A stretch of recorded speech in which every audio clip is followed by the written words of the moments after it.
and updating you on some of our piping and HCP things that are going on. So without further ado, we'll get started. I did want to just clarify that I am with Central Oregon Irrigation District. Most of the things that I am speaking about today are COID specific. So if you find a property that's in a different district, it's best to call that district because they could have different rules and easements and things like that. So just keep in mind that I'm with Central Oregon Irrigation District, and for future information, the different district, you need to reach out to them.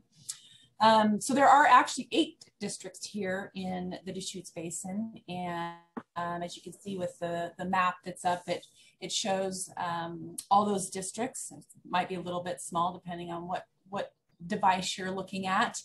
The largest district is Madras, North Unit Irrigation District in there to the north there. We're the second largest COID. As you can tell, we span a very large sort of spread out area of land. It's the blue there. Next up would be Ochico, which is Prineville. And then we have Swally, Arnold, and Tumalo sort of infiltrating in the more urban areas in the Bend and Tumalo area, and then Three Sisters Irrigation District. So that gives you a little snapshot of all the irrigation districts in the basin. So again, if you're encountering a piece of property or need information, you need to make sure you know what district that is and speak to them directly. So a little bit more specifically about Central Oregon Irrigation District. So I have a nice little map here of our boundary map. We serve a little over 42,000 acres of irrigated land. We have over 400 miles of canals and infrastructure. 2 main canals, we call them the Central Oregon Canal and the Pilot Butte Canal. The Central Oregon Canal goes out east and up through Pal Butte, and the Pilot Butte Canal heads straight towards Redmond and goes out towards Smith Rock. One of the unique things about Central Oregon Irrigation District in relation to the other districts is we have 3,600 accounts. So that's of accounts for the amount of water rights. So North Unit has like 50, I think they have 58,000 acres, and they have like 9 clients. So, as Bend and Redmond have urbanized, those acreages are, getting smaller and smaller and smaller. Hence, we have lots of patrons and a very wide variety of people that we're serving. Different, we have little tiny hobby farms and we have 100-acre farms. So, some challenges in communication and educating, particularly new owners that are coming in. We have during the summer up to 200 properties changing hands every year. So we're having to educate, and a lot of these people are coming into town and they have no idea how to manage water. They literally will call us and ask if we're going to come turn their pump on. So when you're with customers, just make sure you're trying to educate them as much as possible of what they're getting themselves into. So don't get it. We do have 2 hydro facilities. Our one off of Brookswood is called a run of the river facility. So we divert water and then it gets put back into the river. Have this between Bend and Redmond is called it's an in conduit hydro. So basically our pipe is taking water to Redmond, and it's going to have to reduce pressure. So instead of just using up that or wasting that energy, we built a hydro facility there and are capturing that and selling that. Hydro back in the day was, it was making a lot of money. We're really challenged with the next upcoming 5 years.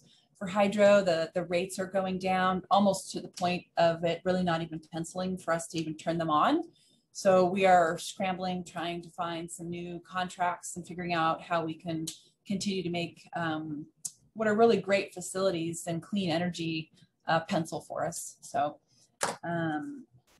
next, let's just hop into the Endangered Species Act. So the last 11 years, 12 years, we've been working on a habitat conservation plan. For those of you that are new to town, you may not have heard of this. For those of you that have been around a while, we've been talking about it for a long time.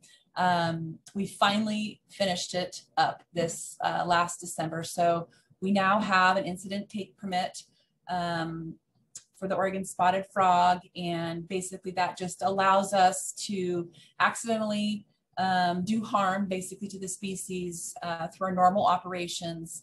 And by doing that, we are required over the next 30 years to do some conservation and mitigation for that. And specifically, there's a fund that the eight irrigation districts, the city of Prineville will be every year, $174,000 will be put into an account. It's not been decided who's managing that account, but that will be used for restoration, measuring and things like that, as well as our conservation numbers. So over the next 30 years, we will have to sort of come up with another 300 to 400 CFS of conserved water that we can use to release during the winter, and then consequently won't be released as much in the summer. So it'll level out the flows up just past or just beyond Wikiup. So essentially we kind of open up the floodgate in the spring so that there's water coming down and we can irrigate. And then in the summer, or excuse me, in the wintertime, that gets shut down. And, you know, in past years, it almost completely shut off, very little coming through. In the past couple of years, we've done conservation projects, and there's 100 CFS. Actually, it's now 105 because of the project that we did over off of Brookswood. So for every project we start to continue to that, basically that water for Central Oregon Irrigation District gets basically transferred, if you will, to North Unit Irrigation. So they would have a senior water right, and then in turn, they would agree to give up some of their stored water that would then be released in the winter time. So they would take our live flow because we don't need it because we've done conservation projects. Before I move on from Habitat Conservation Plan, are there any questions specifically about the Habitat Conservation Plan? I will assume. I'm just waiting to see, give them a chance to type if there is anything. And then I'll let you know, but right now there's nothing in the queue or in the chat, so. Okay, we can always come back to it, but I just want to make sure. Someone did raise their hand, okay. So just a second and I'll get over there. And whoop, they unraised their hand now. Oh no, here it is, okay. I'll allow, Sharon Nyberg has a question or a comment, so. Morning, Sharon. She's muted, so let me ask her to unmute. There, can you hear me now? Yes. Okay, good morning, Sean Ray, nice to see you. Good to see you too, well, hear you. I know, right? See your name. Just a question around the spotted frog. Should we be anticipating additional fees each year that would need to go towards, that we need to kind of prepare buyers that are buying property with acreage and these water rights that would need to be, you know, in the past we've had to contribute towards the spotted frog fund. So should we prepare buyers that this might be a possibility, an ongoing possibility? That's a great question. So COID, our habitat conservation fee is $75 a year per patron. And right now that's covering this fund that we have to put money into and sort of our legal needs. But I do anticipate, Sharon, that that's going to probably end up going up.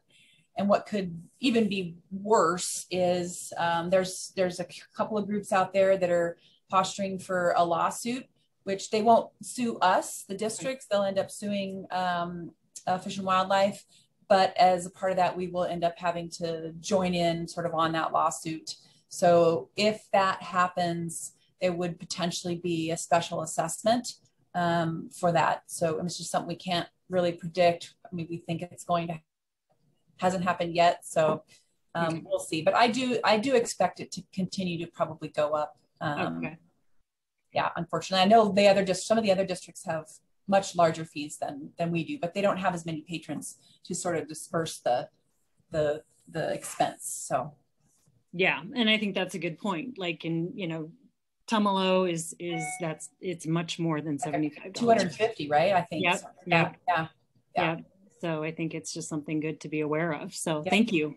You're welcome. Thanks for the question. Mm-hmm. Any other questions, Kevin?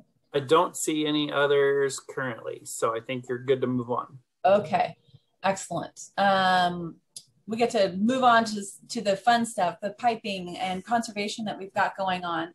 So there's been lots of articles in the newspaper about, you know, it's about $30 million worth of funding. Actually, it's in total for all of the districts. I think we're at 75 million, I think, with the PL 566 funding, and then there's match dollars in there as well. So there's lots of projects on. This little chart here just gives you a little snapshot of what's going on in the other districts as well. But for Central Oregon Irrigation District, we just finished year one of our phase of this $30 million project. We'll go to the next slide here. So that's, we're going to watch a little video here and you'll get to see it, but that's up here in the north, kind of out by Smith Rock. And just to sort of look at the future, so we have these conservation requirements that we're, you know, we have a certain number of years to produce, and so our goal or plan on doing that is we're focused on the Pilot View Canal, piping the entire canal. So you can see here by this this little slide we have here, there's a total of 156 CFS that we can conserve just piping the main canal. That doesn't include any of the laterals or any on-farm past POD work that we are also working on. Some of those things are hard to capture without having the main system piped because it's hard to back that water up and get it down the system. So if we can make our delivery system efficient, and you know, you get to the point where you turn the faucet on and turn the faucet off, whereas right now, once you let the water go, it's going to go somewhere. We can't shut it off.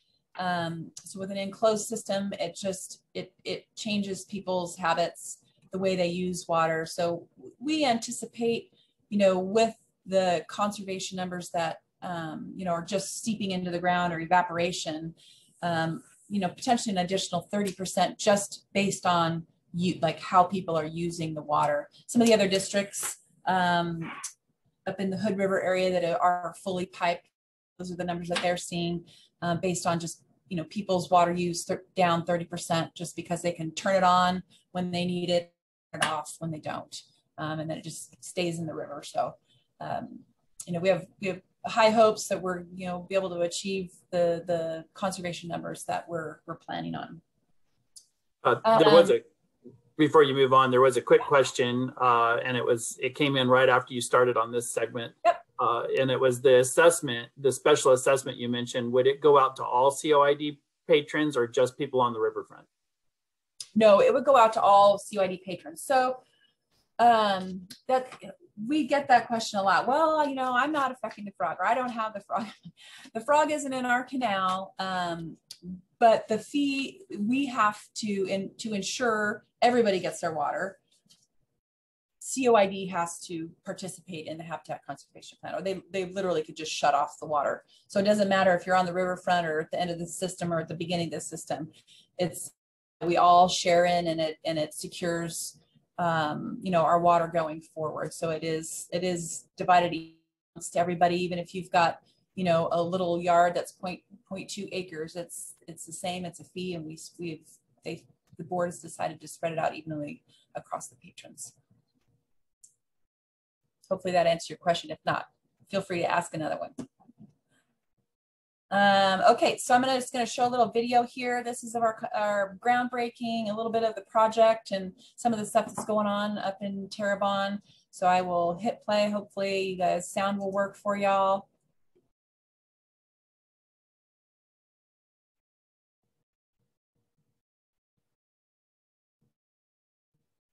This project really is about conservation, and it's about conservation and helping partners. This started a long time ago.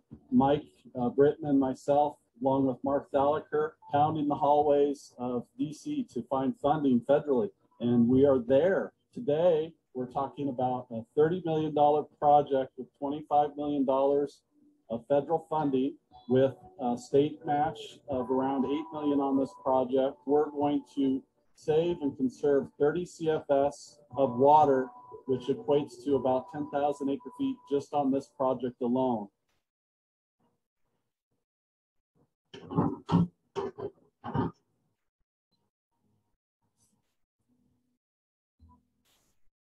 We're standing out here on what we call the J lateral, and we're in February and have completed 90% of year one work. And this project is 2-year phase project.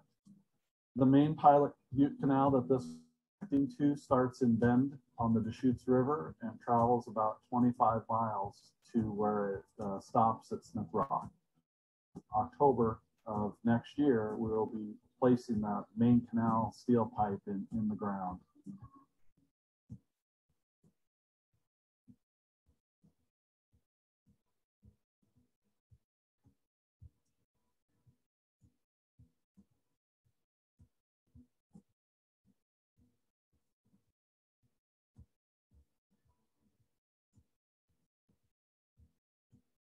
When we were selecting pipe materials to go into the main canal, one of the things that we were looking at was a US made product.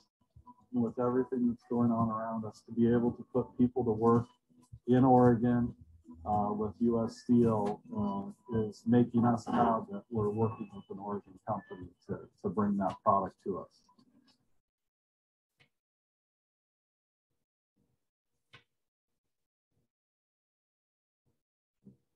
Northwest Pipe Company is got a pretty good footprint from coast to coast. Plant in Adelanto, California, one in Parkersburg, West Virginia. I think we have roughly about 10 facilities scattered throughout the country. Now here in the Portland, Oregon facility, we have 57 hourly employees, 70 total. The rest are administrative and management. Overall, throughout the entire facility, we have approximately about 900 employees. Steel pipe is a good product with good variety. It's got a lot of options. This particular job, one of the things that benefited and it was chose for here is it's going to go into a canal. So it's got a lot of bends and curves. Steel pipe and engineered systems allow a large flexibility to be able to stay within feet of line and grade of where they want to end up being. Right now, this project is, started in Oregon using funds that have been generated here, keeping, the people going, keeping work here, which is really beneficial to the community as a whole. It's so exciting that we have been able to tell our story through the modernization studies that we've done. We've had legislators hear us and support us in our endeavor to find funding for these projects. And to be able to actually see it go in the ground is quite amazing. My vision for the Deschutes Basin is to have healthy river, healthy districts, good farming, sustainable water supply, with a possibility of green energy to be produced off of these. It's a win-win. The reason we take these complicated projects on as districts, they are so important. We as districts have to ensure the viability of our districts for many years to come.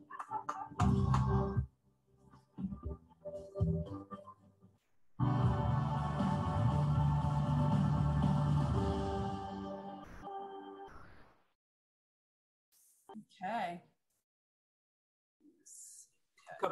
Couple questions or comments have come up. Yep. From that. First was from Gary Fowles. Some Eastern Oregon districts have sufficient piping to allow operation of pivots and wheel lines strictly on the head created by employing a closed system. Is that a long-term goal for COID? Absolutely. Yeah. So that is definitely a goal and part of the sort of turn the faucet on, turn the faucet off, you know, I guess scenario. The stuff here that we have north, potentially our next phase, we have to get through Redmond before there's enough pressure for those patrons to have pressurized water. But some of them they'll have, but not, you know, not all of them, and depend on if they are connected directly to the pipe. But definitely that is, other than just being enclosed, pressurized system is number one.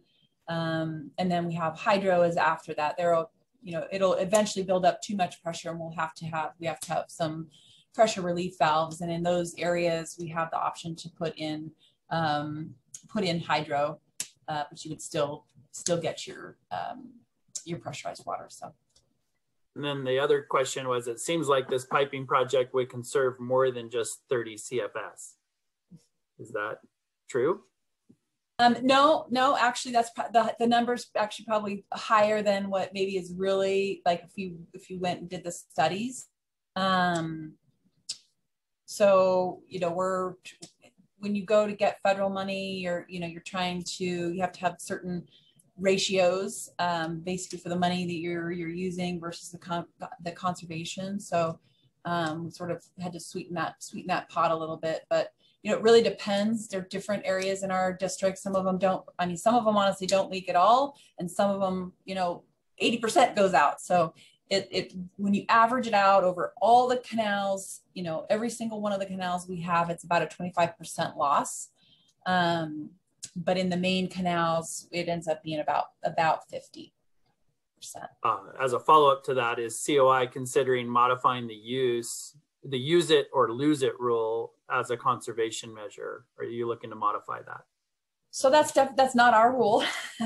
That's a state water rights rule. That's for the beneficial use it or lose it. And we're going to actually talk a little bit about that, but that's not up to us. That's up to water law. I think one of the, for me, a follow-up question on that is more, right now you take based on your allotment, and it's, you know, 6 cubic feet or whatever a second or whatever it is. And then if you don't use it at that moment, you lose it. And I'm wondering if this conservation would allow you to use more water at certain times, less, you know, have it basically metered rather than, since it won't be just coming over a weir, will it be able to be metered and used when you need it, not just when you get it, as right. It is now. Yeah, so it's kind of like a consumptive use perspective versus, you know, we're going to put 6 gallons per minute over the weir. That's your allotment. Right. You know, I don't have a legal answer for you on that. I do believe that we will, as things will be metered in the future, that there will be some ability to do that. You don't have to take your water, you know, 24/7. Right. That's really not feasible. You're not gonna have a pond, so you know you would use it when you need it, and I think there's opportunity for that to be more at that time than not. So, but those are again not sort of legally tested options. Things are going to change, and we have to, you know, work with evolving, you know, a new system. Then the other question is a follow-up to the one with regards to a pressurized system and people being able to use the head water, you know, the pressure to use wheel lines and pivots. Is if that is the case, then will that save patrons a lot of money on pumping costs? Yes, huge savings on pumping costs.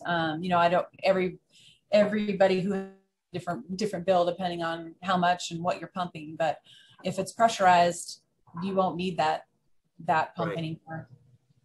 And that can be thousands and thousands for larger operations. Yeah. Definitely in their best interest. Right. To hook up to that. Yeah. And that's all the questions I see at the moment. Okay, excellent. Well, let's move on to some water rights talk. As an agent, you know, what should you be looking for in properties? So does the property have water? How much water? And, you know, again, what district is serving serving that property. I would encourage you as an agent to call us and educate yourself, as well as your buyers. I think, you know, the buyer should not just be relying on what you say. I think the buyer needs to call us as well and, you know, sort of do the fact-finding mission on their own. So we're having a conversation with them. So, you know, encourage people to call us. We will call them back. We get them maps and talk about water rights. One of the other things to keep in mind that we have mapped and unmapped water rights. A mapped water right, I'm just going to slide to the next slide here so you can see. A mapped water right is just that. Anything over 5 acres, it's mapped to a piece of ground. It has to be watered on that piece of ground.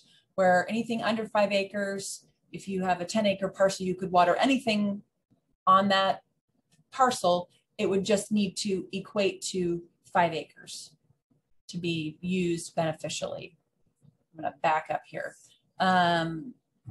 And does the water have good beneficial use? So we here at CYD spend a lot of time and money on beneficial use and mapping and keeping track of what water's good and what water proved up, trying to keep the water you know, in good standing. And so the sort of the use of, or other ways to deal with the water. You don't have to use it. You can do an in-stream lease. You know, and that's all paid for by a grant. It doesn't cost you any money.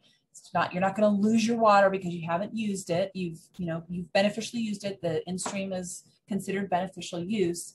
And we, you know, we push really hard on that for people who are not irrigating. Some people really struggle with it. They think if they, you know, do this temporary lease in stream that is never coming back, and that's not the case. It does come back, and it's just an education thing. So, you know, just know that, you know, the use it or lose it isn't like you just have to dump the water out onto the property. It doesn't have to be a wasteful thing. So I think people really have a bad vision of sort of the use it or lose it law. It's really not that big of a deal. There's plenty of ways to deal with it and be, you know, be conservative about it. The other huge thing for us, for Central Oregon Irrigation District, is knowing if that water is on a rotation. So, you know, back when we were giving out water rights in the early 1900s, you know, it was on 40-acre parcels or 80-acre parcels or 120-acre parcels. And now they're, you know, little tiny lots. So what happens is we have the point of delivery that was to that 40-acre parcel is still the point of delivery. And now everybody in that subdivision has to be on a rotation. They're very challenging. The infrastructure past our point of delivery is private. So it belongs to whoever, you know, are on those. In the past, we have not done really any maintenance or tried to help with those systems. We are now doing a lot of past the point of delivery, you know, assistance, trying to help people maintain their properties. But it gets really challenging because if you're at the end of that rotation, you've got to go through 5 properties. And if your neighbors don't get along, it's not an easy solution. We have been working on piping a rotation as a pilot project. It's been going on for 5 years. And it's not easy to get done. So the other challenges with rotation schedules is that you don't have your water 24/7. You have your water for a specific period of time within a 7 or a 10-day rotation, sometimes 14. So you would get the 40 acres, say you had 2 acres, you would get 40 acres of water for 2 days, and you would have to water your land with that 40 acres of water for the 2 days, and then it goes to the next person. You might be getting that water at 2 a.m. in the morning. If you want your full time, you got to get up at 2 a.m. in the morning, open your gate and let your water come in. So those are huge things that you need to make sure your clients know, because there's a lot of them that don't have very good, or it could be in the afternoon or the middle of the day. Like, okay, why work? I can't come home and turn on water. So these are things that they need to know. And you can look at a rotation schedule, like what it is now. Sometimes they shift a little. In general, you'll be able to see what sort of what that looks like for that piece of property. So huge thing to note is it on a rotation schedule. And then are there, maybe they don't have water, but they have district facilities on their property. We have lots of properties that the pipes or canals cross. They don't have water. They're still responsible for keeping that ditch clean. It's on their property. It's not anybody else's job, even though they don't have water. So it is their responsibility to keep those ditches clean. And then just knowing what the easements are property, and we're going to be talking a little bit more about easements. We'll skip past this since we already looked at it. One question there though was, what will happen to pond use for irrigation on properties? That's a very good question, because we're going to talk about ponds in the future, but ponds are, it has to go in and come out. It's not a, it's not a, place for your fish or, for the backyard. It's intended for a use to store water, and then it goes out onto the land. You're not really supposed to hold. So, if you're piped into a pressurized system, you now no longer need a pond because you're not pumping. So I'm honestly not really sure what's going to happen with that. Technically, the pond would have to go away because there aren't pond rights. So. And then another question was, how hard is it to get water rights if a home is on a canal? It depends on what canal.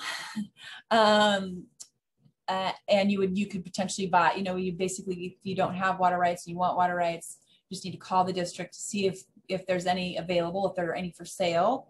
And then we need to come out and see if it's even feasible for us. Just because you have something going through your property doesn't necessarily mean it's something that we can deliver to you, so that we would have to come out and take a look at it and see if that's a possibility.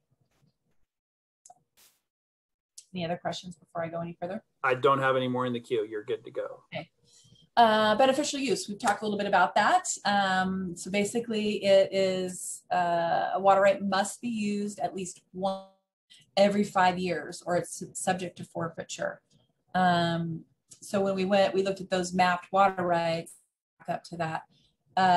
If you see the little hashed area in the mapped water right, if it's not green, it's not watered, unless we have, somebody, so we get aerial photos every year, and this is how we go through and check to see if water's getting used properly. Sometimes people are flood irrigating. It gets really hard for them to get, especially if we're getting, less water because of droughts. It might be harder for them to get it to the end of their property. So, we're having to be a little bit more, keeping your eyes on what's going on to make sure things are getting watered. But technically everything in the hatched area would need to be green at least once every 5 years, or you can transfer it in stream, and that takes care of your beneficial use for the next 5 years. So important information here. Let's see here. So beneficial use has to basically be a crop that would not grow without water, and it cannot be weeds. We have people argue all the time, well, cheatgrass is feed for cows. Yes, they will eat cheatgrass, but it is not a beneficial use plant. There is a list of plants that the Oregon Water Resource, that they say, okay, this is what's cool as far as a crop. If it's not that, then it's not beneficial use. So nobody's really going out right now, like Oregon Water Resource, they're not going out and checking information, which is why we take the time and energy to make sure we're trying to protect people's water rights, and letting them know, hey, if Oregon Water Resources goes and looks, because they do flyovers as well, if they go, you want to sell that water, they go look back 5 years, and if it's not green, it's bad. The water isn't any good anymore. So you can't even sell it. It just goes back into the river.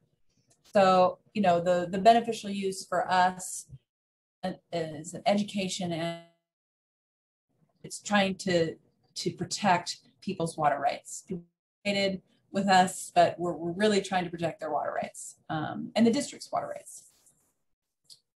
Any other questions on beneficial use? So some of the, you know, if you're not going to water, you can lease in stream. Again, that's there's a grant that pays for that. So you just need to let us know, and they'll work up the paperwork, and basically you wouldn't get delivered water for that year. It just stays in stream. Helps with some of our conservation measures that we're working on. So it's a win-win for everybody. There are 1 year and 3 years. Most people do 1 year. You can also temporary transfer to another farmer in the district. You can do, so say you built a barn and it's right in the middle of your water rights. So as long as the water's good, you just come in, let us know. We map that section out. So we take the water off there and we can transfer it somewhere else. If you don't have another place to transfer it to, you could sell that portion of water. Any questions on transfers and leases? I don't see anything in the queue at the moment. Okay. You have to use all of the water rights. So say you do an on-farm efficiency project and you only need 3/4 of an acre of water to water a full acre. That's great. We're really trying to promote on-farm efficiency and getting people down. However, technically you need to be capable of handling the full delivery, and otherwise be willing, ready, and able to take it. Not that we would give it to you, but if, you know, if we're releasing it down the river and we need to have, it needs to be able to go where it's mapped, then you have to be able to take it. Like in a case, say, of an emergency or whatever. We're not forcing you to take the full acre. You just need to be able to take the full amount of water and disperse it onto your land. So again, here's, oh yeah. I just was curious if you could touch real quickly on water rights with regards to first and right, Yep. and how that affects our district versus an individual. So COID customers are lucky. We have senior water rights. So that means that we get to from the river first. What's called live flow. And once we pull our water, then the next, you know, the junior user gets to pull their water. And this is why North Unit really struggles, because they have, you know, a much junior water right. And when they gave those water rights out, the river was already over allocated. So that's why they built Wickiup Reservoir, was to basically, they're going to store and then in the summertime so that they could satisfy their water rights. But the river does not have the capacity, never had the capacity to give them their water, their full, you know, for the full year. So they're really relying on that reservoir to basically be able to irrigate. So if you kind of circle back around why we're doing conservation, because our water rights are senior, we do a conservation project. So there's water that we would normally divert to get it to our customers. We don't have to divert that anymore. So now we can give that senior water right to North Unit Irrigation, so that, you know, they're getting that water. And the intent on we've sized the pipe and the project from Pilot Butte north so that the conserved water still gets diverted. We just deliver it to North Unit. So there's a place that, you know, out in Terrebonne where our canals are right beside each other. We will be delivering that conserved water, you know, through our piped canals into their canal. So our diversion will look the same, but there will be water that's going to North Unit. We also deliver water to Lone Pine Irrigation District, so through that system. Did I answer your question, Kevin? Sorry, I think yeah, absolutely. I just sometimes people don't understand the junior versus senior water right. Okay, so circle back to rotations a little bit. This slide shows you what this is actually a rotation. So you can see this is a 7-day rotation. The total acreage on the rotation is 55.7 acres. And we have the patrons and the acreages that they get. It tells you when, what their scheduled times are. So they get it for, the first patron gets it for 6 hours and 1 minute. And they pick their water up on Thursday at 8 p.m. and it goes to the next patron at 2:01 a.m. the next day. So, like I said, these can be really challenging for people. And one of the challenges that we are struggling with in trying to get rid of these rotations and doing some conservation projects and piping is that the property, in order to water that piece of property, say it was 50 or 60 acres, it needed all of that water, the force of that water to get it across the land. Because a lot of them are flood irrigating, or they just need that amount of water to be able to sprinkle the land. So if we get rid of the rotations and we pipe it, they would get only their acreage amount of water. Imagine who is flood irrigating 2 acres with 55 acres of water for 6 hours is now getting 2 acres of water 24/7, but that's not enough. It's not enough to get it across without some, some on-farm improvements for them to get it across their property. So it's the challenges are complicated. It's not like, oh, we can just pipe it and it's all, fine and dandy. It's just, it's really complicated, and it costs people money. So we're working on a loan program through some of our land sales. We're putting them on an account and offering low interest loans to people who want to do on farm, because it's a barrier. People can't get a loan or a grant to do on farm conservation. So we're working on a fund that we can help these folks achieve the things that need to be done to do conservation. So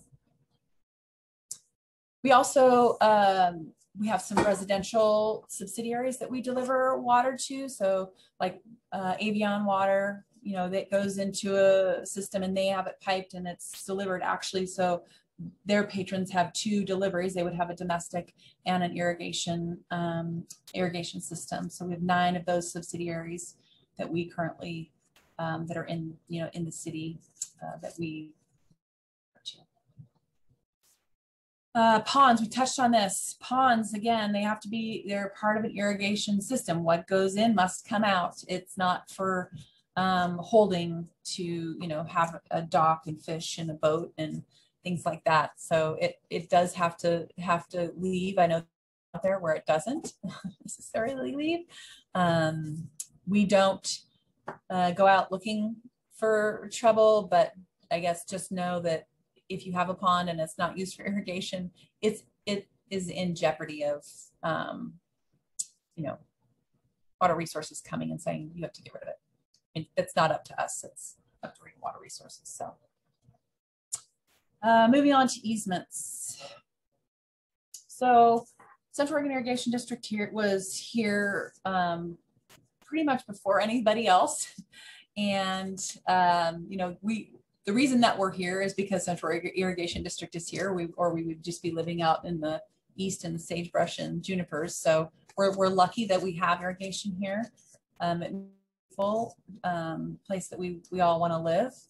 And along with that, we have district rights of way and easements. So on pretty much any of our canals, and it really depends on the section of if it was a state patent or a federal patent, but every section has basically rights of ways and easements. And if you're interested in knowing, we have to go look at that specific property and track it back to when that was built. But in general, we have an easement. It's usually has a ditch road or some sort of access. and it's protected for us to be able to maintain and operate our system. So as far as land use and development, so these rights of way, you know, are not limited to just the water, but there could be pipes or access roads. There's lots of different types of easements. Sometimes we've had some ditches that have been vacated that still have an easement.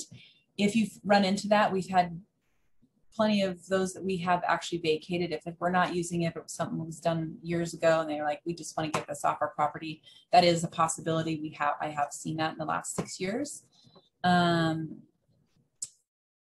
We can't, you know, people to encroach in that easement or cross that easement, there has to be a permit that you go through Central Irrigation District. We do allow crossings and something in our easements, but not without a license. And this is kind of out of order, but definitely a good note. This is not what we want. Please never, ever, ever, ever list a property that's canal front property, because someday that canal is not going to be there. It's going to be piped. I think you should just assume that eventually it's going to be piped. And as far as the Pilot Butte Canal, I would say in the next 10 years, most of it's going to be piped. So, you know, just so you're not disclosing something that, you know, it's not going to be there and upsetting potential future clients. So back to crossings and encroachments again. It's not that it can never happen. It just, we have to have a license, and it does get recorded with the county so that it goes with the property. You know what's there, and what's not there. Any questions on land use? So yes, there is one. Yep. What about the oldest Deschutes neighborhood? I thought those properties were grandfathered. So that kind of goes back to that senior water rights question, grandfathered water rights. But, okay, so I think they might be talking about the historic. The old Deschutes neighborhood, yes. Yes. That's the historic. Okay, so yes, that is listed as historic. Actually, we have listed all of our canals as historic, and it doesn't mean that we can't pipe it. It means that there are some additional land use things that we have to do to pipe it. In the case of that particular area, we have a couple of go-around options, that section, because it might be just cheaper for us to do that rather than you know, go through the land use process / fight to get water or to get that section piped, which means the water's not historic, just the canal. So if we go around, the canal would be dry forever. It would not have water in it. So, I mean, we have some options, and we can't pipe it. It just means that there's a process, you know, a lengthy, expensive process to get that. Another question. Lengthy, and I mean, it would be because the neighbors would fight it, was why it would be, you know, the biggest challenge. But on board and said, okay, we'd rather have it piped than empty. Then that makes that process easier. Someone asked the question, which I think is good, a great question, is some canal roads are used for recreational and walking. Most are posted as no trespassing. Are some okay to use and others not, or are they all technically off limits? So we have some agreements with the Parks District in certain areas, and those are the ones where you see trails, and they, you know, we have an agreement with them. They maintain the road trail with the different type of surface on there, you know, put benches and doggy stations. But those are agreements, and we've gotten agreements with all the property owners. So if it's not one that we have an agreement with the parks, then it's private property and it's no trespassing. I mean, we can go on there because we have to access, and their neighbors, if they have to get their water, can go on there, but you can't walk your dog on there.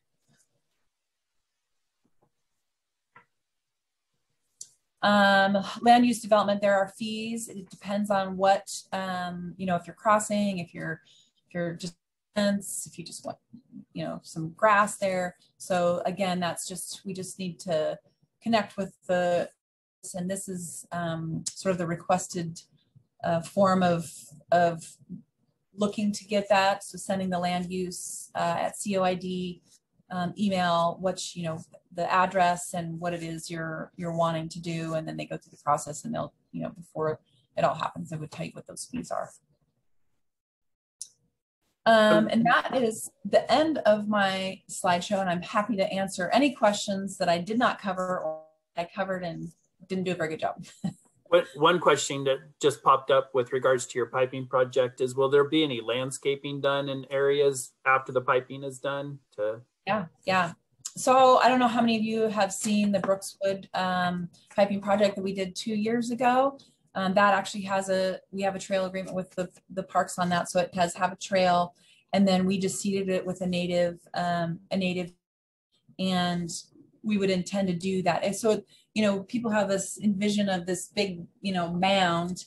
I don't know, you know, some of you may have been around long enough for the Swally, and it does have a mound. And the reason that it has a mound, because the people fought it and they didn't want it to be dug down. So they had to put it basically in the ditch and then bury it, which is not a, you know, not necessarily a pretty sight. So, I mean, our goal is to bury, it would just be, there would be, you know, enough mound to just make sure that there's drainage. It's not just sitting on there. And then we would be seeding it into a native seed, because as many of you know, if you even scuff the ground, the next thing you're going to get is a knapweed or a mullein or something that we don't want, So there definitely will be some noxious weed management that we'll have to do, and seeding helps that for sure. Next question, I think you just answered, which was, will pipes be all buried? And yes, yeah. The pipes would all be buried. And we're also have been working with some pollinating groups. So looking to make some of these plots pollinators. So planting plants that pollinate. And that's a different project. North Unit's been working with Oregon State on that, and they've asked if we tried to get them to work on the Brookswood property. Just the timing wasn't right, but I think in future projects we'll be potentially working on that. Some of the other things that a lot of questions that we get are, well, what about the wildlife? You know, they've come to rely on it. Well, 6 months out of the year they don't have water, so they figured out how to get water without there being now.